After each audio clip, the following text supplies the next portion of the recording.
Our minds are so powerful that what we focus on reverberates through every aspect of our lives. So why not see what happens when we put our attention on all the good things people are doing? Join me for the good with Teresa G as we start a ripple effect by focusing on all the greatness in the world.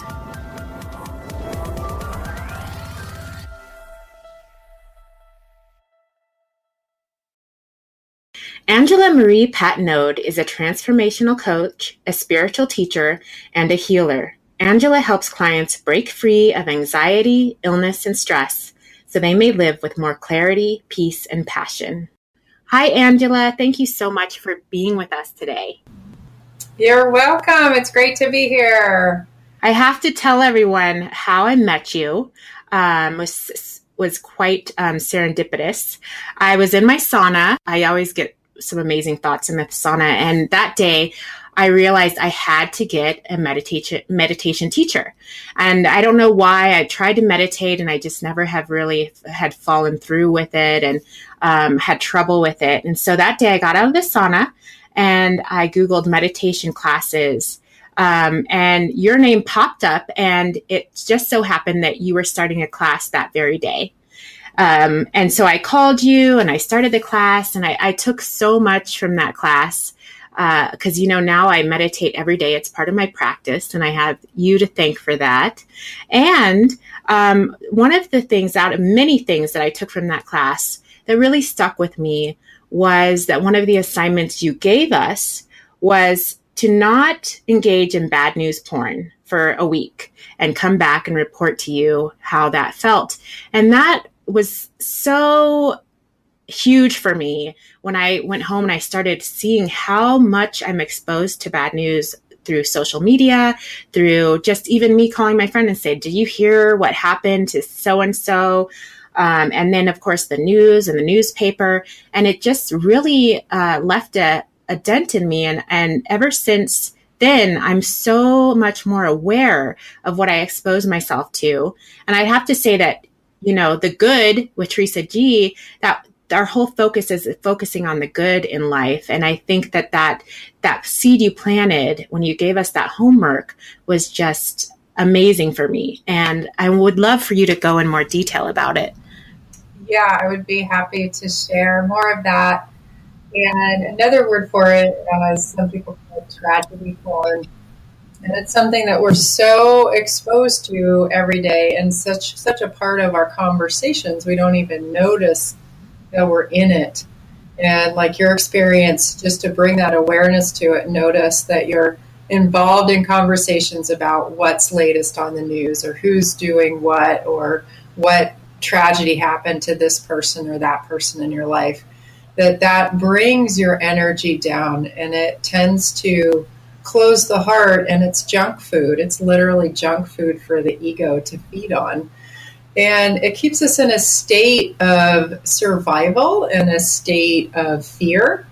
And it doesn't allow us to be our highest self. And we can easily shift that by not engaging in it, by not exposing ourselves to it more than is healthy. And your inner guidance is going to tell you when you start to feel a heaviness in your chest. That means you're too much. It's too much. You're taking in too much visually, or you're taking in too much from the auditory, or engaging in conversation in it. And it's not helpful. So I tell folks that engage in it so that you can be active in change in this world, in the environment, or with social justice, but not it be your primary focus all the time, because that will greatly impact your joy, your happiness, and your peace. And is that why you suggest for a lot of your clients not to read the news and watch the news? Yes. Yeah. And like I said, it doesn't mean we stick our head in the sand and pretend it's not happening. Because we need people to be active, especially right now in our political climate. And we can also temper that and have healthy boundaries for ourselves and our hearts and our minds, because what we read, what we listen to, is what goes into our subconscious mind. That affects us on a very deep level, much more than we might even be aware of. So it's a really important piece of our path if we're going to be moving towards an awakened and an open heart and an open way of living and feeling more at peace, feeling more joy in our life. That's one of the key pieces that we can do. And I love it. It's made a huge difference in my life. That's for sure. So can you tell us a little bit about how you got started on this path of teaching meditation and coaching? And Yep, I'd love to. So when I was early on in my 20s, I had a very closed heart. I would call it that. It was very closed. I closed it when I was about 6 years old, which I kind of come to learn is very common for us as humans. We experience something early on and we close our hearts so we don't get hurt again. And so I closed my heart, and I left any kind of spiritual practice behind. Growing up Catholic, I left the church when I was 16, and I didn't know it at the time, but I became an atheist. I was like, there is no God, and we just born and live and we die, and that's it. And life felt somewhat empty, like not somewhat, it felt empty on the inside, even though I was having joy and laughter and I was going on all these worldly adventures. There was definitely a big piece that was missing for me during that time of my life. And when I was 32, I began one morning with some pretty intense anxiety in my chest that I'd never had before. And I didn't know what it was. And I thought cleaning the house would help it go away. And 3 weeks later, I had a panic attack. I'd never had one of those before. I'd never heard of one. And I was lying on the floor, hyperventilating, crying my eyes out, sobbing. And this voice says, you need to get help. And that was a big turning point for me, because I was not someone to ask for help. I was not someone who needed help. I was out to prove myself and to show the world what I could do and be as strong as a man. And here I was lying on the floor, completely out of control, out of sorts, thought I was going crazy. And that was the moment that my heart started to break open and say, you can't keep living like this with a closed heart. It's not your path. It's not working for you. And at that time, I was in a relationship that I wanted it to be right, and it wasn't right, but I kept trying it. I kept staying in it. And for several more months, the anxiety continued to get worse and continued to get more intense. And I tried anti-anxiety meds. I tried antidepressants. I lost the will to live. I remember just lying on the couch without any drive for life. I just wanted it all to be over. And what was happening is I kept ignoring the internal voice that's told me to leave the relationship, and I wanted it to work so bad. And finally, 9 months after that panic attack happened, I finally had the courage to listen to that inner voice. And I listened to the voice, and within 3 days of ending that relationship, the anxiety completely went away, and I started to become me. For the first time really in my life, like authentic me, a me with a heart that started to open up.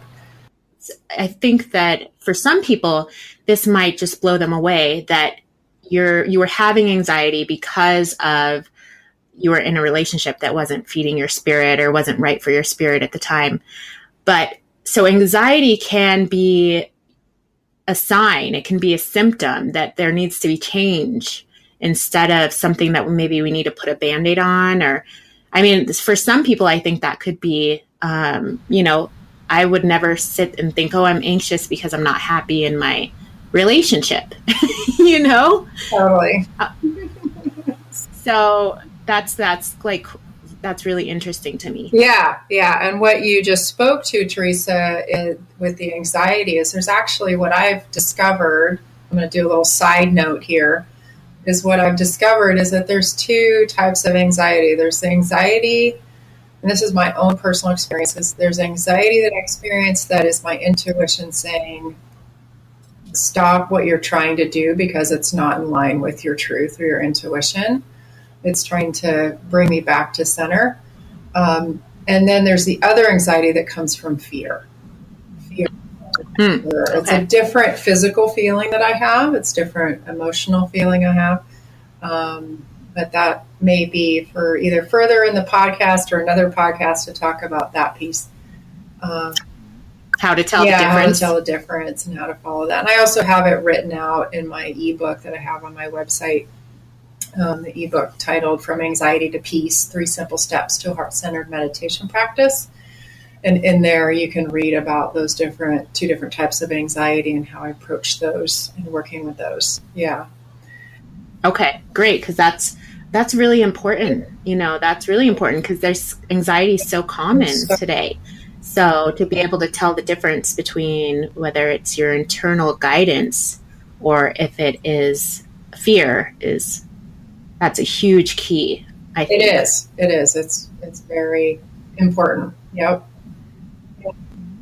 Okay, so let's go back to your story. I'm sorry so you were, let's see, you had left him and your heart center started to open up. Yeah, and I was seeking different answers, reading books on Buddhism. I was trying to find information on intuition because I knew when the anxiety went away that fast that it was related to my intuition and me not listening to that intuitive voice for so long. I mean, it was probably a couple years that it had been speaking to me. And so I couldn't find much on intuition, but I found a few nuggets. And then I started being drawn to Buddhism and meditation for the first time. And I felt called to learn to meditate. So given my personality, that is the all or nothing personality, I signed up for a 10-day silent retreat, never having meditated before. Yeah. Wow. That's pretty, that's jumping right on in. And so I go on this 10-day meditation retreat about 3 months after the anxiety stopped and the relationship ended and all that. And I walk in with it like a deer in headlights, like, oh my God, what did I get into? What did I sign up for? This is crazy. But my intuition said, God, this is right. You need to be here. Because you can't talk at all for 10 days. You don't talk at all? You can't talk at all. And and also it's probably the strictest meditation retreat you could possibly do in the entire world. Like 10 hours a day of sitting and no eye contact, no talking, no yoga, no exercise. You could walk some on the walking path they have, which I did circles around. I was nicknamed the walker, I was told after. You're like, whatever it takes to get through, because honestly, I don't know that I could do that. I just don't know that I could do that. Well, we can do anything we want to, right? And that's what I put our minds to. How am I going to do this? I'm such an active person. I'm always out hiking and biking, blah, blah, blah. But my heart was calling me like, you need to do this. And that calling is what helped me see through the beliefs that I couldn't do it. And I was at this retreat and I was walking my tush off anytime I queen sitting for yeah. I would have been walking with you. And in the first 3 days, I was told if you could just make it through the first 3 days, you'll get through the retreat. And I'm like, okay, good. So the third day comes and I make it through after wanting to leave numerous times. And I stayed through the fourth day and the fifth day, and I'm like, all right, I'm home free. And then the sixth day, and then the eighth day, and the eighth day, and this anxiety started to build, like getting stronger and stronger. I'm like, what is this about? Interesting. That's interesting. Yeah. You would think the opposite, you know? The teachers, and she says, oh, that's that's Sankara, which means the stuff, the energy, the emotions from the past that are coming up that want to be released. And it was the first time I'd heard about that. Now I call it, or another teacher I know calls it spiritual Drano. Meditation is spiritual Drano. It's like when we sit, it allows everything to get flushed out. And so that's what was happening at that time for me. And so she goes, you just need to go have a good cry. And I said, okay. So I walked outside and had a good cry, and I felt such peace. I felt so amazing after that. And I left the retreat after 10 days and felt the deepest peace I'd ever felt in my life. And that was really the first big spiritual experience once I moved through the anxiety piece, which was also really transformative. Like, that was the transformation that began it all, was that panic attack on the floor. And coming out of that meditation retreat, I knew I was different. I knew I was on this different path. Yet I had a lot of my old tendencies of wanting to prove myself. And so I navigated that for a few years and meditated off and on here and there, but I was never really committed to it, and wandered off into other sexy things in my life, jobs overseas and playing outside and fun things. And then I was on this call, like, God, I know I'm meant for something more in my life. I've been leading trips in the mountains for many years, which I loved, but I also knew I wanted to serve the world in a deeper way. And I just kept calling and asking, and what is that? And I was frustrated at times and angry at times and depressed at times, looking for an answer to this. And there was a teacher that came through my town of Bozeman, Montana, that he was coming through to give a weekend retreat. And he gave this non-residential retreat. And I went to this retreat thinking, well, what else am I going to do with my life? I might as well go to a retreat. And I go to this retreat, and he says at the end of the retreat, I'm offering this 2-year program for anyone that's interested. I have 2 spots available. And when I was sitting with him over this weekend, he was the most clear teacher I'd ever experienced, like such clarity in his words. And there was something inside me that said, I want to work with this person. And what's his name again? Matthew Flickstein. Okay. Yeah. And he was offering this program. And again, I said, well, I don't know what else to do with my life. I might as well do this program. And so I signed up for the program, and he was so passionate about his teachings, and he gave us teachings every week. He was based in Virginia, and he'd send us teachings every week that we practice, and he'd say, you need to meditate for 20 minutes today. And I'd be like, I don't have time for that. That's a long time to start off with.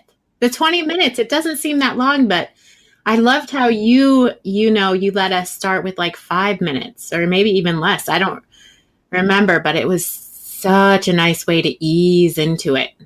Yeah. And that's how I still start clients and classes, like 5 minutes a day.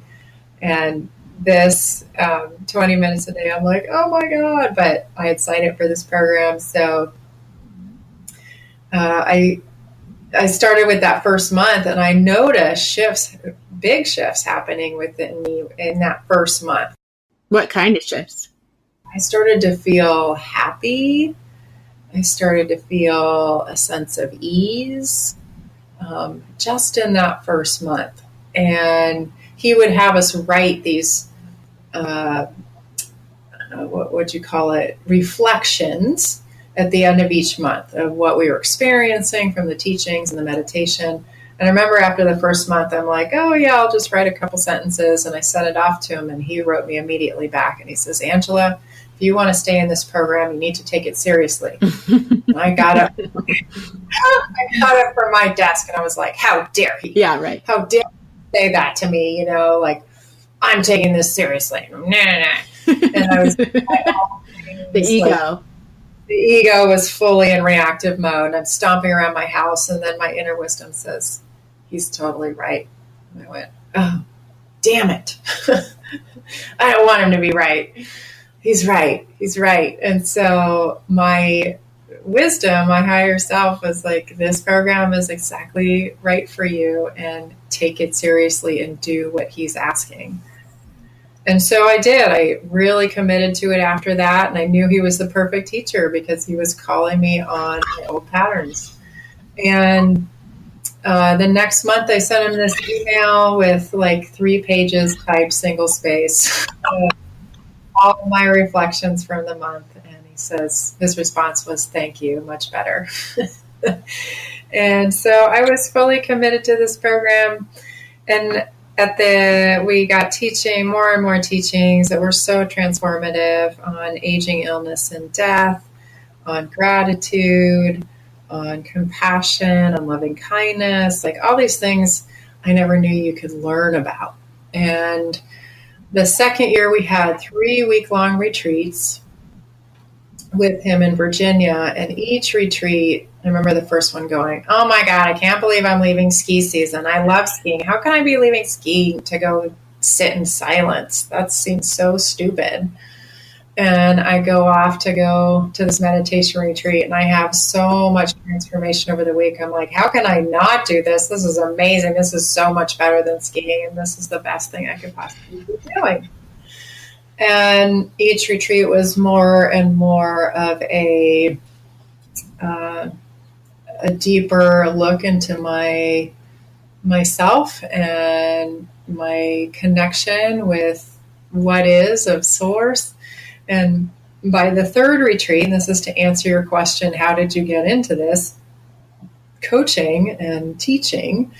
At the third retreat, I sat down. It was the first morning in meditation, and I had what I can only describe as a divine download, where the way I can describe it in words, even though words don't really describe it, is it was like this portal opened in the top of my head, and this information came through me of exactly what I was going to be doing, who I was serving, how the room was set up, the name of my business, what I was wearing, what was in the room, a flip chart, a whiteboard, some chairs. It was in such incredible detail. I thought, where I'm supposed to be meditating? What is going on? And it took me about 20, 30 minutes to settle down and just listen. And then when I realized what was happening, I started to take notes and write down what was coming through me. And 3 weeks later, I taught a workshop on authentic living when I returned home. Wow, 3 weeks. That's fabulous. How quick you completely got on board. Yeah, it was so clear. It was so clear. There was no doubt in my mind. And there was no room for doubt. It was such clarity. And from there, I started private coaching and teaching workshops and retreats. And I had been teaching some meditation classes up to that point, and continued with those and expanded on those. So that's how I came to be doing what I'm doing.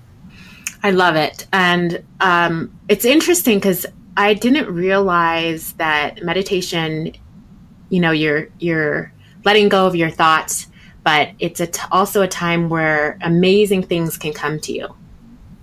Yes. Yeah. It can open up channels to this greater energy that we're all a part of, whether you call it oneness or source or grace or God. When we take the quiet time to be with that, and it doesn't necessarily mean our thoughts stop. Meditation is about shifting the relationship with thoughts, not stopping thoughts. But when we take that time to have moments of presence, not being present all the time, but when we have moments of presence, that space, even for a half a second where we're in now, that can create the space for that connection to source. Something that I was just talking to my husband about the other day was that, I listen to all these people across the world who are just doing amazing things and really just bright lights on the planet. I listen to them or watch them. And something that's really interesting, and it's newer, is that most of them mention that meditation is part of their lives. All these people that I look up to, meditation is becoming really something that, a tool that people across the board are using. And I'm talking like, top CEO. It's not, I feel like it used to have a connotation of a very spiritual person. And it's just now it seems across the board, people are using meditation as a tool to calm them, to direct them, and to just empower them throughout their life. Yes. Have you noticed that it's becoming a lot more popular? Yeah. It's much more in the mainstream, and a lot more people are bringing it into their lives. And I would say, and this is my opinion, I would say it's needed more now than it ever has been, with I agree. Distractions of technology and the busyness of people's lives that can become an addiction. And that's what I was asking my husband. I said, so do you think that now, because we are so stimulated at all the time, that we are actually, it's going to become a huge force to try to help everyone calm their minds, take them away from the stimulus so they can just be? You think that's going to be a huge thing that's going to have to happen with when we live in a society that's just constantly stimulating our minds in all different directions? I know that it has to come from the individual. And people need it, but it also has to come from that place of calling within, like what you experienced in the sauna of, I need to meditate. Yes, the sauna. Yeah. That's like my place. I always get the stuff in the sauna, I swear. Exactly, because you're in this place of presence in the sauna. It's allowing you to relax and tune in, right? And so when people have those moments, it's whether they listen to that voice, they act on it, right? And there's more and more people that are acting on that inner voice, that inner guidance of finding meditation. And they might find it through many different avenues. Meditation is in most traditions, and it's also being taught outside of any kind of religious context. So you can do mindfulness-based stress reduction. You can do mindfulness for veterans. Mindfulness is taught in yoga. Mindfulness, walking. You can be mindful with everything you do. Or it's being taught. It's being brought into the school systems now because there's over, I think it's 75 proven benefits of meditation and not one side effect or detriment to it. Right. And I think that that's pretty rare for things for us as humans, that we can put that kind of stamp of approval, if you want to call it that, onto something. Do you work with younger kids? Have you ever done like a meditation class for younger ones? I have not. No. I wouldn't say working with children is my forte. Well, that's good. It's always good to know. I have to agree with you there, because I worked with children for many years, and now it's just not part of my plan anymore. But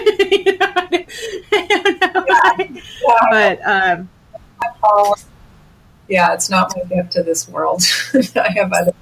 Yeah. So I want to talk about when I was taking the class from you. In the middle of the class, you told the class that you were starting to suffer from some EMF sensitivities, and that was sort of changing the way you were interacting in the world. And I want you to sort of talk about that, mostly focusing on how you were able to work through that. Yes, that's a great question. I'm very passionate about that as well.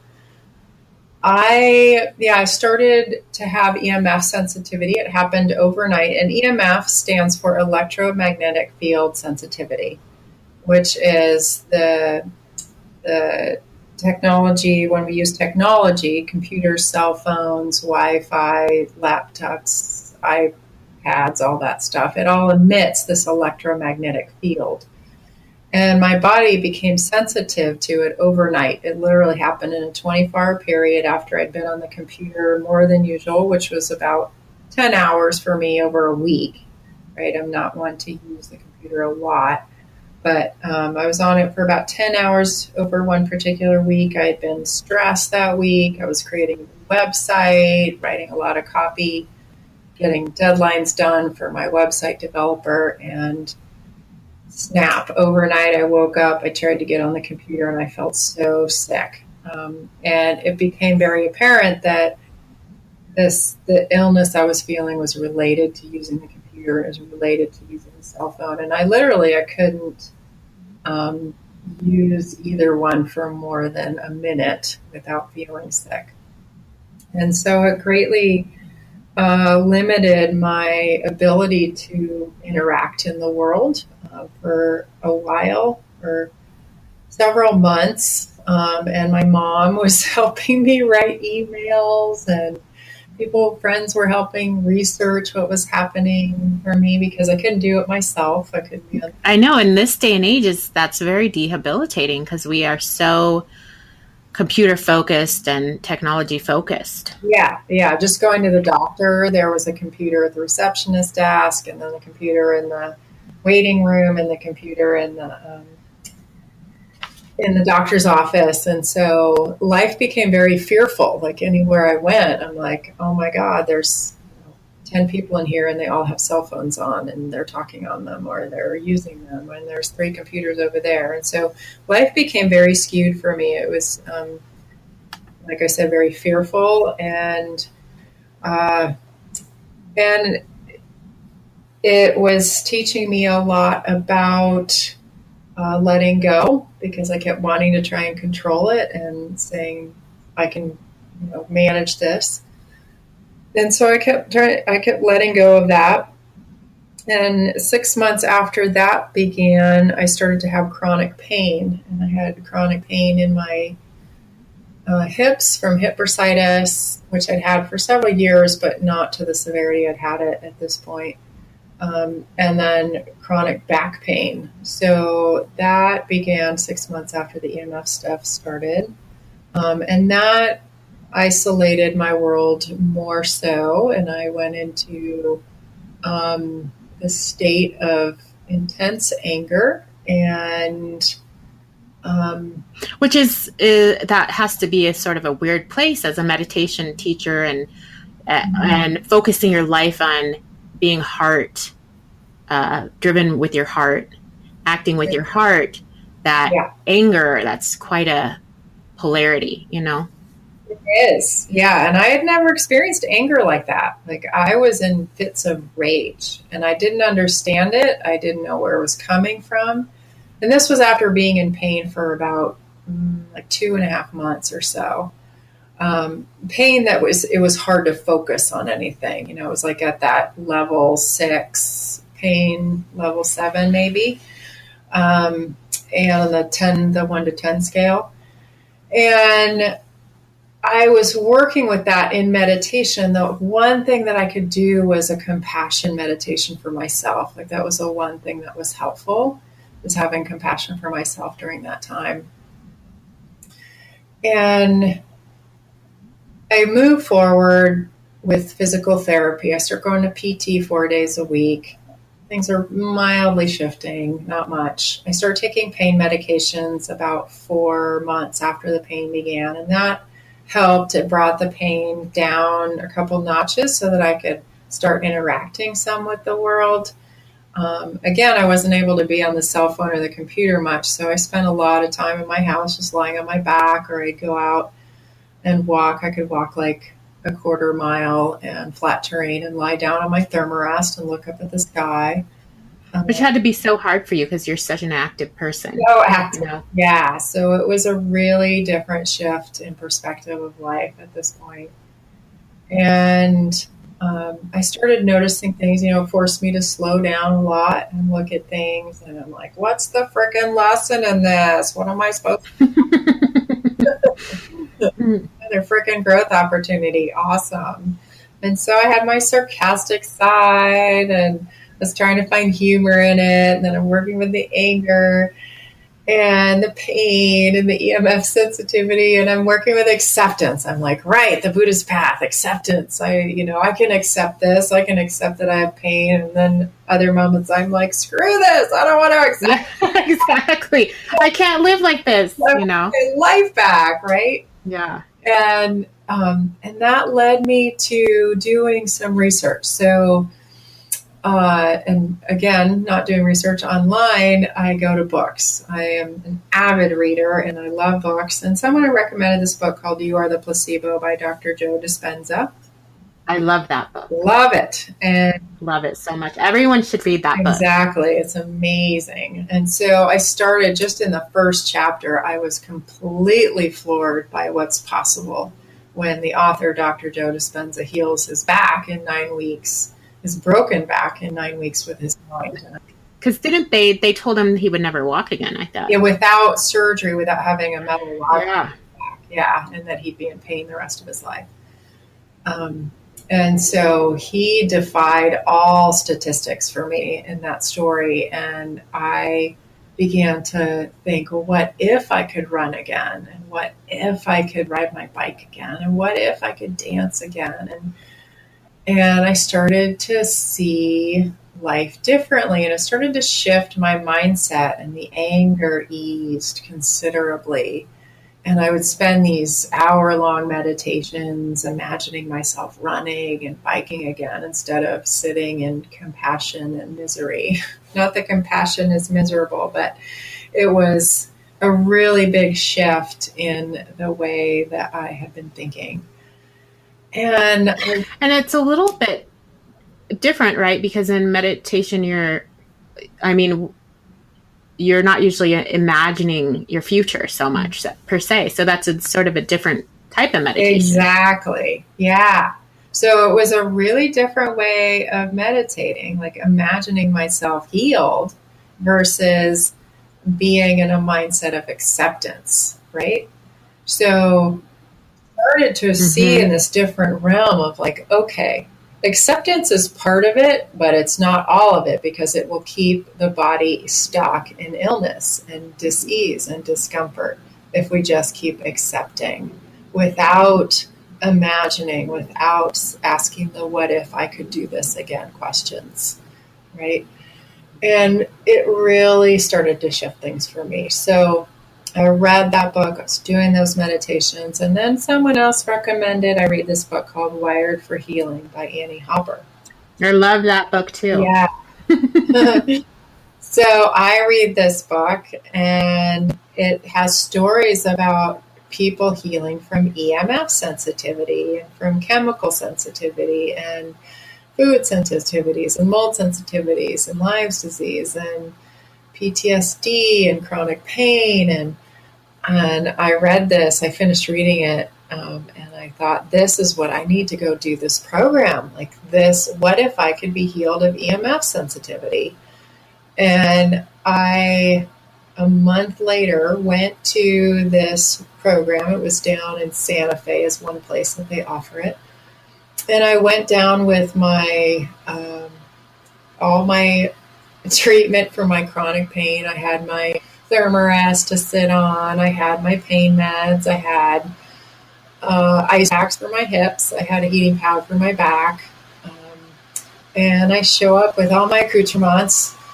And by the third day of this workshop, which again is utilizing the power of the mind to heal the body,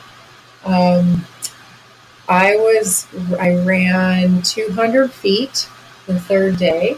By the fourth day, I ran a quarter mile. Wow. I also That's amazing. Amazing.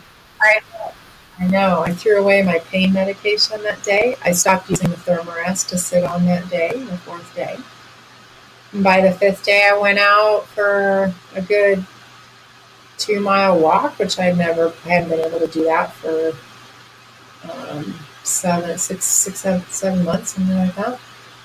And then a week later, I was running 2 to 3 miles. By 3 weeks later, I was running 4 to 5 miles. And after a month, I was running 8 to 10 miles, as much as I wanted.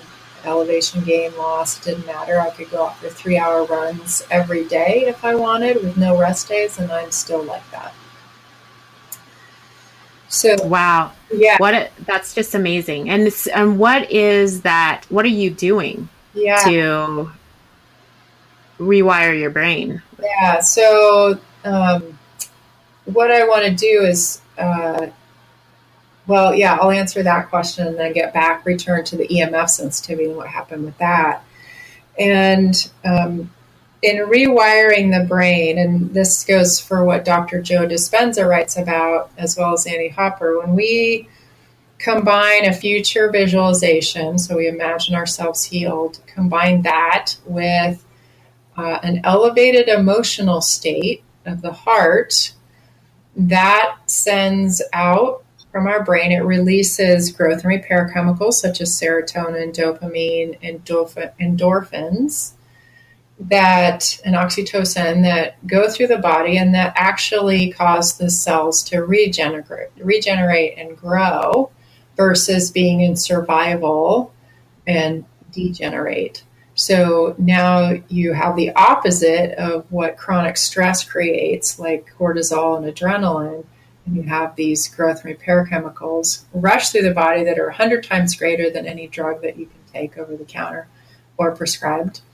And Isn't that when interesting you, that our brain and our bodies can create all these different hormones and drugs that are so much more powerful than what we're prescribed, and there's no side effects, you know.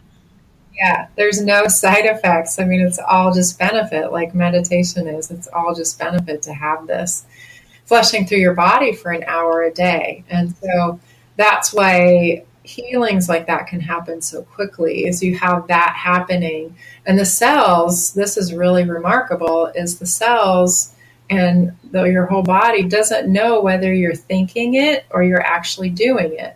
So if you imagine yourself running, your body's muscles are actually twitching as if they're running. Or if you imagine yourself lifting weights, you can actually build muscle mass just by imagining yourself lifting weights.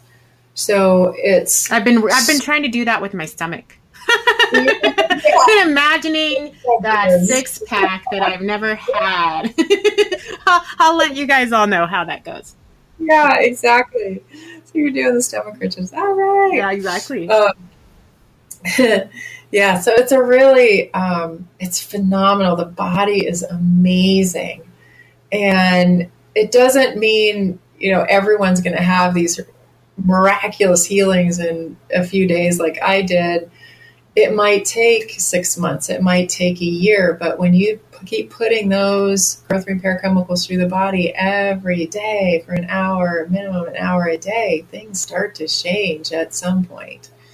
They will. And people are healing from all kinds of things that Western medicine says you can't be healed by, like Parkinson's disease and Lyme's disease and strokes and cancer. It's phenomenal. I mean, it's absolutely phenomenal.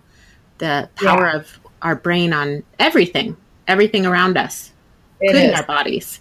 Remarkable. And when we have that elevated emotional state, that's also a frequency and energy that emanates out, and other people pick that up, whether they're conscious of it or not. So it's not only you experiencing it, you're sharing it. It's a ripple effect with the people around you. So it's really powerful, powerful stuff.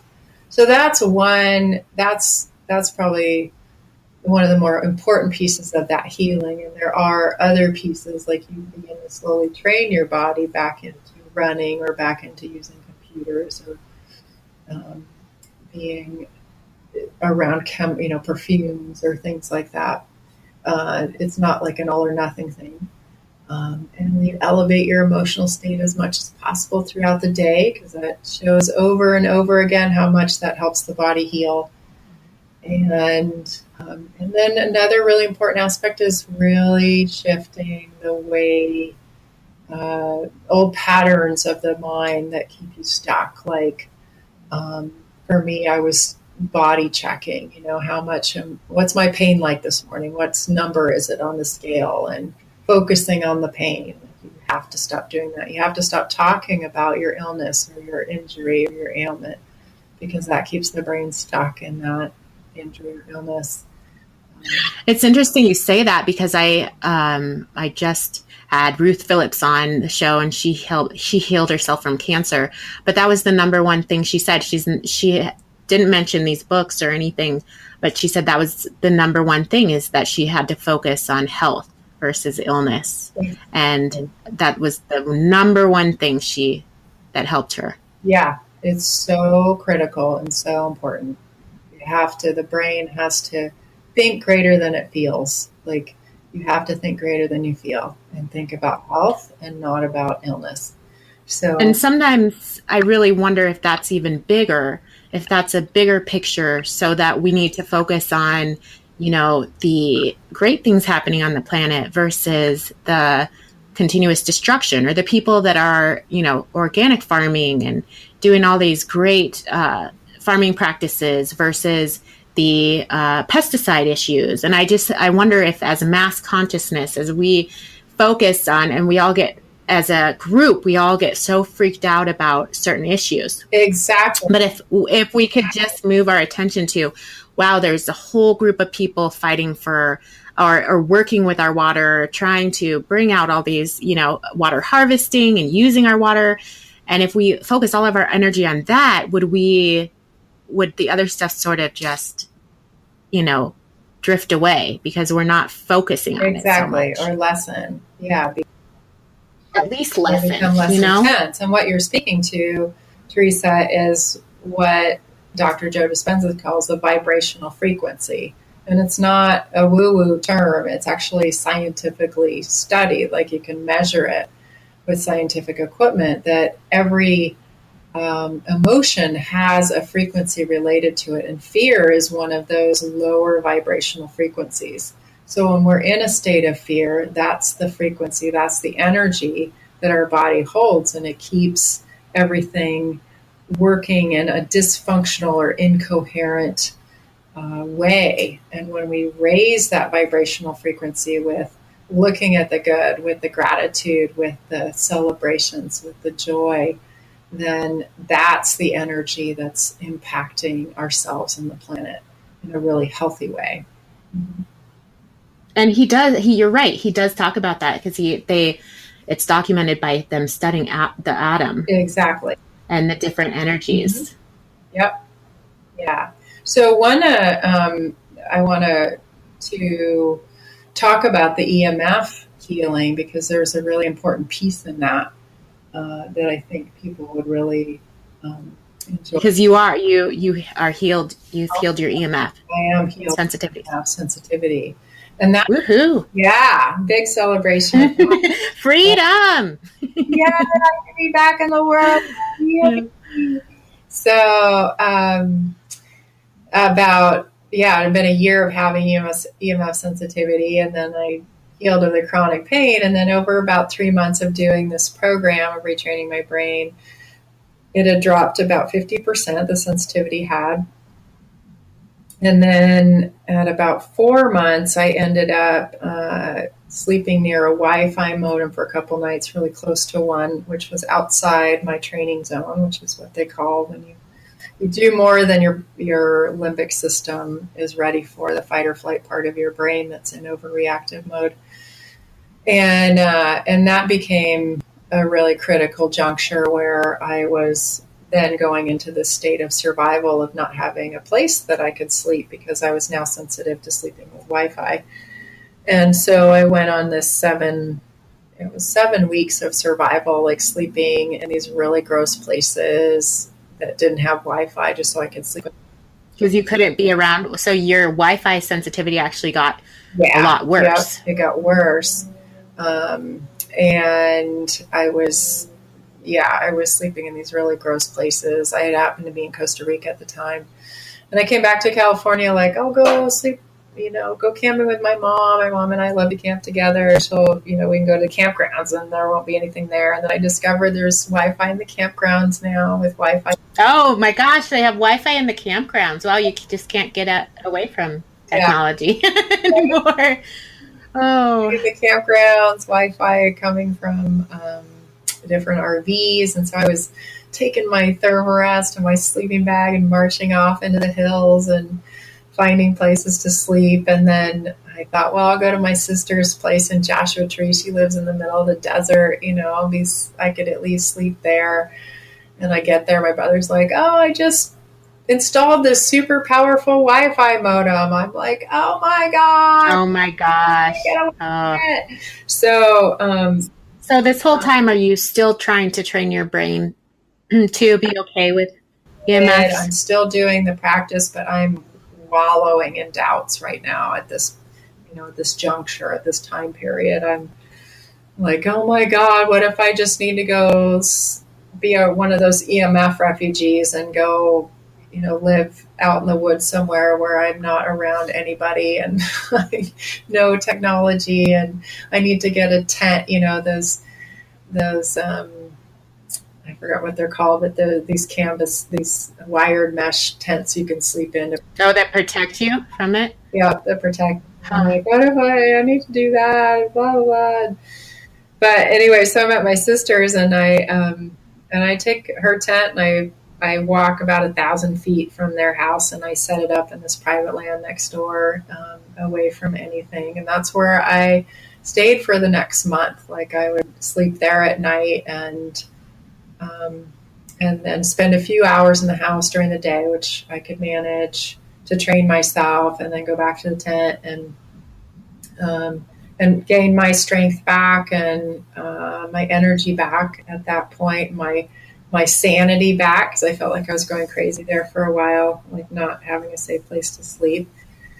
And then I got a coaching call from the program that I was doing, and that was really critical for me. I had a great coaching call. She got me back on track and helping me point out some things for myself. And then I came back to my hometown of Bozeman, and I couldn't sleep in my house yet because that was in downtown Bozeman, with Wi-Fi in the surrounding homes. So I had a dear friend that offered me a room in her house to sleep in, who was out on this ranch. And I slept at their house during the night, and then I'd spend days at my house just training my brain to be back in technology again. And there was a point during that time period, it's now been a year and a half of EMF sensitivity, and 6 months into doing the program that I was doing. And I read this book called The White Book by Ramtha, and this was really incredible. And it was the same book that Dr. Joe Dispenza read when he healed his back in 9 weeks. Huh. I'll have to look that one up. Yeah, the first half didn't resonate much for me, but the second half was so profound. And I picked that up, and I started reading the passages that really resonated for me, and that's what I started meditating on. And what it talks about is when we hope for something, when we hope to be healed, there's still a lot of room for doubt, and doubt has a pretty low vibrational frequency. So it keeps when we have a lot of doubt, it keeps our body in that illness, in that state of being. But it's an important first step. We need hope to take that next step, right? And then belief is a higher frequency, and it also still has room for doubt. You can believe and you can still have doubt, right? And yeah, and it's true. And it's also an important stage for us to go through, believing that we can heal, or believing we can shift our life in a certain way. And once we move into the knowing, I know I am healed. I know I will heal. I know I'm healed. It eliminates all room for doubt. There is no room for doubt. And what can happen is when you're in that knowing state, the body can heal in an instant. A snap of a finger, the body can heal in that deep state of knowing. And so I started meditating on this, Therese. And I started meditating with this in mind. And I kept telling myself, I am healed. I am totally healed. I can do whatever I want. I can use the computer whenever I want. I can use the cell phone whenever I want. And I kept repeating it over and over and over again, an hour every day in meditation. And I incorporated it into my rewiring practice. And within 4 days of doing that, I could use the cell phone and the computer for the first time every day.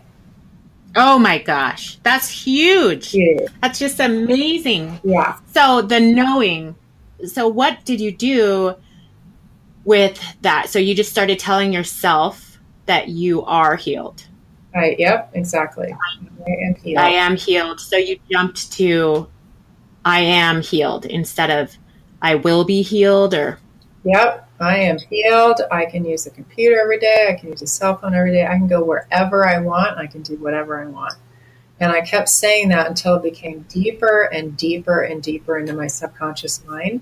And I even had these moments of like really incredible energy is how I would describe it, but it doesn't quite describe it. It's like this incredible energy that was coming out of my chest. I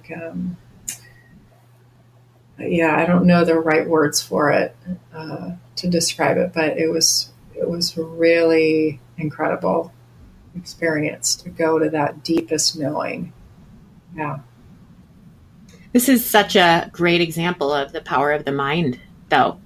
When you clicked over and decided, I know I am healed. I am healed. Yep. The power of that is just like your brain clicked over and was okay with EMFs that you had been struggling with so hard for, over a year and a half. Yeah, exactly. It was amazing. And I think, it's you have to be you have to be ready for that. Yep. You have to be ready. And so you were obviously ready for that information and ready to actively implement it in your life. Yeah. But it's so powerful. It just gives me goosebumps. Yeah, it was really incredible. And I continued to do the rewiring practice I'd been doing for 7 months by that point. I continued doing with that. I totally believed in it, and knew, not more than believed, I knew the power of how much it had shifted my life, and I kept doing it. And 2 months, month and a half, no, 5 weeks after that, I could start sleeping with Wi-Fi again, and then I moved back in my house. And so it was a 10 months total of. That must have felt amazing to move back into your house. The power of just being at home. Oh my God.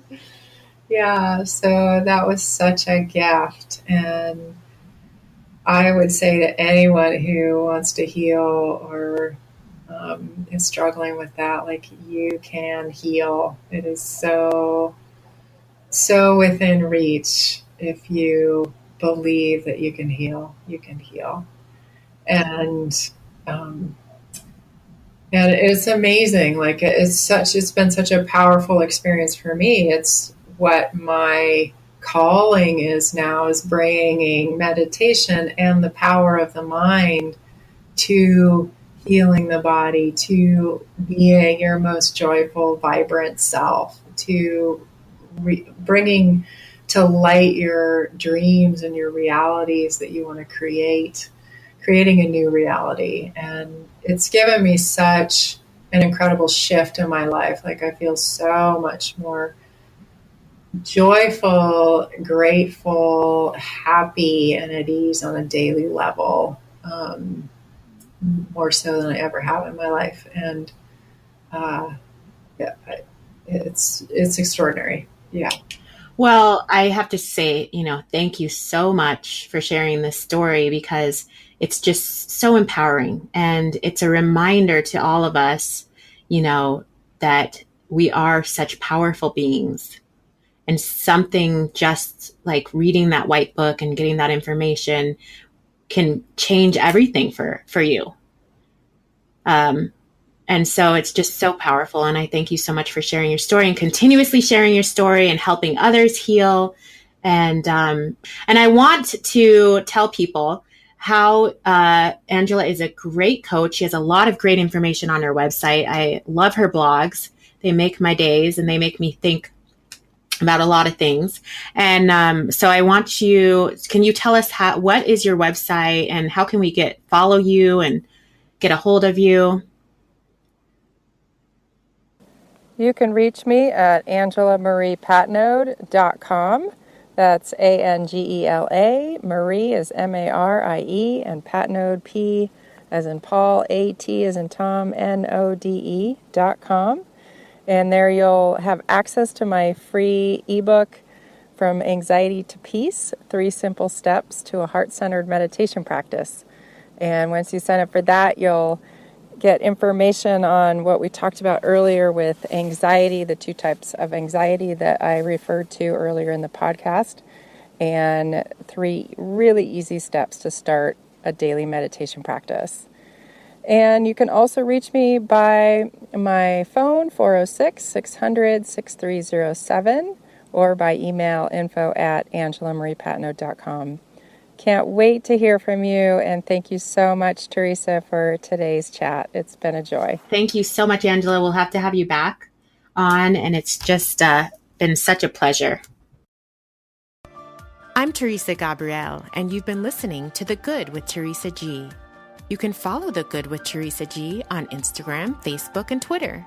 If you haven't yet, go to the Apple Podcast and subscribe, rate, and review this podcast. Join me next week for another inspiring conversation. Thank you for listening.